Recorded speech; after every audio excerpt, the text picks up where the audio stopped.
The long-awaited Football Governance Bill has been brought to Parliament. At the heart of it is the introduction of an independent football regulator.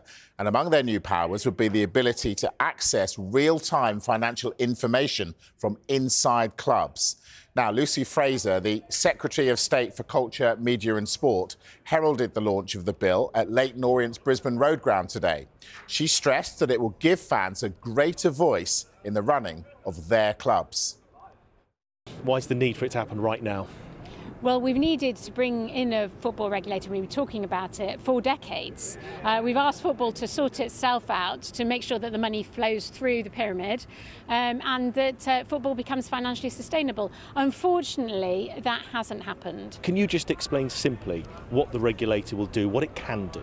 I think it will do three big things. Firstly, it will ensure that the money flows through from the Premier League into the lower leagues. Secondly, it will give fans a voice in their clubs. Fans get very frustrated that they're just not listened to. So on key decisions like change of colour of shirts, on badges, whether the stadium should move, those things the fans should be consulted on. And thirdly, we will ensure financial sustainability within clubs by bringing in, for example, owners and directors tests. We want to put fans at the heart of football. We want to ensure that those clubs up and down the league are financially sustainable, and we want to ensure that fans have a greater say in their clubs. OK, let's get some more on this. We can speak to Niall Cooper, who's Chief Executive of Fair Game, an organisation campaigning for football reform. Niall, good to see you. Where are we with this? The government's patting itself on the back. MPs are patting themselves on the back, saying that all football fans should sigh a great sigh of relief. Do you agree? No, I don't, unfortunately.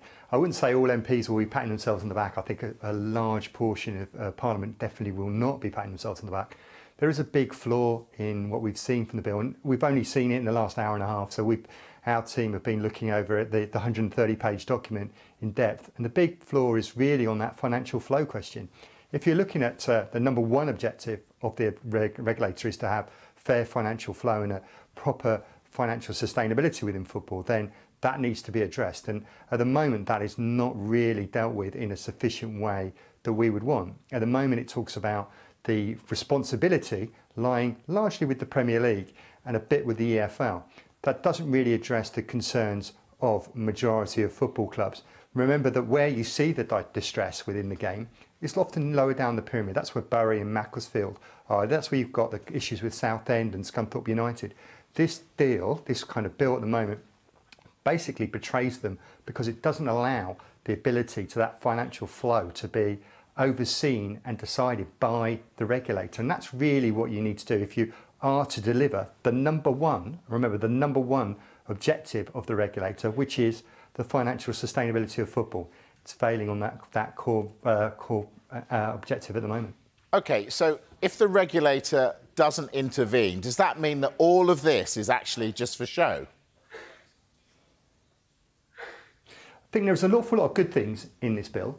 So things like the owners and directors test, we'd have a good look at that, and that seems very rigorous. There are other elements, the idea of a licensing, good governance code. Those are things that football's needed for a long time. But ultimately, it comes back to if you are looking to try and deliver proper financial sustainability of football, then you need to have a regulator that's independent of the major bodies, the Premier League and the EFL, looking at the ecosystem of football and introducing something that's going to help all clubs. This isn't just about the very top, it's about the whole football pyramid. At the moment, if I was a fan of Lincoln City, of Carlisle United, of Ebbsfleet United, of AFC Wimbledon, of Tunbridge Angels, I'd be looking at this bill and going, well, it doesn't really deliver for me. And that doesn't deliver for those fans, the long-term sustainability of those clubs, and equally, and perhaps most importantly, the communities for which those clubs operate in, because those are the clubs that are the heartbeat of so many towns across the whole of the UK. And at the moment, the bill is doing very little for them on this really key point of financial distribution. Yeah, there's been a lot of pushback from the Premier League, obviously, and they say they're worried about unexpected consequences. What do you think they're on about? I think that's a complete misnomer. When you talk about where the investment goes if you started giving it to well-run clubs lower down the pyramid. It goes to the sustainability of football academies, of people coming into their football clubs. Let's remember that the England team that made the Euro 2020 final, 10 of that starting 11 were from lower league clubs.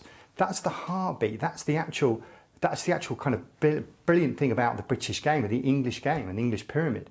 Investing and putting money further down the pyramid is not detrimental. It's completely the other thing. It's an absolute positive boon for the game. It would see our community suddenly getting re-engaged in their football club. The kind of people going to the academies, things like walking football, dementia clubs. These are all things that football clubs lower down the pyramid do routinely. They are a great asset to football and the communities that we operate in. This is not any kind of way of making the game less attractive. This makes the game more attractive, and it helps it grow. That's the kind of long-term vision that we need to see from a regulator that has to be fundamentally independent of those football bodies, because they're the ones who can see where football could go. You know, let's get a bill, let's get it reshaped as it goes through Parliament so that it actually delivers a fairer future for football, and for all those clubs that I've mentioned, those clubs lower down the pyramid, those communities lower down the pyramid. That's what it can do, and we're so close to getting there, and that's what we need to aim to push for in the weeks ahead. Niall Cooper from Fair Game, good to speak to you. Thank you for coming on.